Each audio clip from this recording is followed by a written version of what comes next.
आज हमारी अरावली पर संकट छाया हुआ है। केंद्र सरकार ने एक फरमान जारी किया और सुप्रीम कोर्ट को भेजा कि अरावली की उन्हीं पहाड़ियों को पहाड़ माना जाए जिनकी ऊंचाई 100 मीटर से ज़्यादा हो।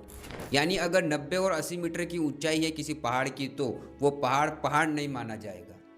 अब आपको पता होना चाहिए कि फॉरेस्ट सर्व ऑफ इंडिया के आंकड़ों के अनुसार देश में मैप की गई 1281 पहाड़ियों में से केवल 1048 यानी महज 8.7% पहाड़ियाँ ही 100 मीटर से बड़ी हैं।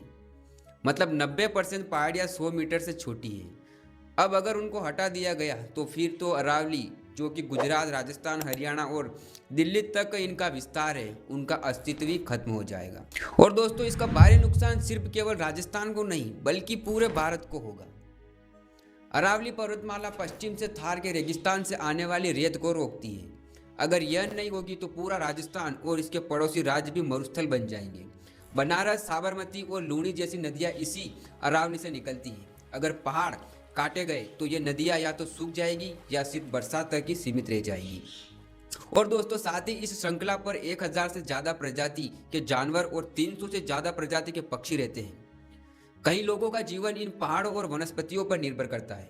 अगर यही नहीं बची तो सब खत्म हो जाएगा। अरावली सिर्फ पर्वत नहीं, एक नेचर है जो पर्यावरण को संतुलित करके रखता है। अगर इन पहाड़ियों के साथ भविष्य में कुछ किया जाता है तो भविष्य में इसका बहुत ही बुरा असर देखने को मिलेगा। भूमाफियों का हौसला बुलंद होगा, अवैध खनन के मामले बढ़ेंगे क्योंकि उनका डर अब और कम हो जाएगा।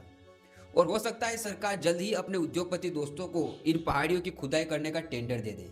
इसलिए दोस्तों, अरावली पर्वतमाला राजस्थान समेत पूरे भारत की जीवन रेखा है। इसको बचाना आपका और हमारा कर्तव्य है।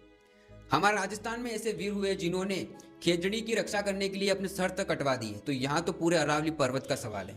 बहुत बहुत धन्यवाद और इस वीडियो को जरूर शेयर करें।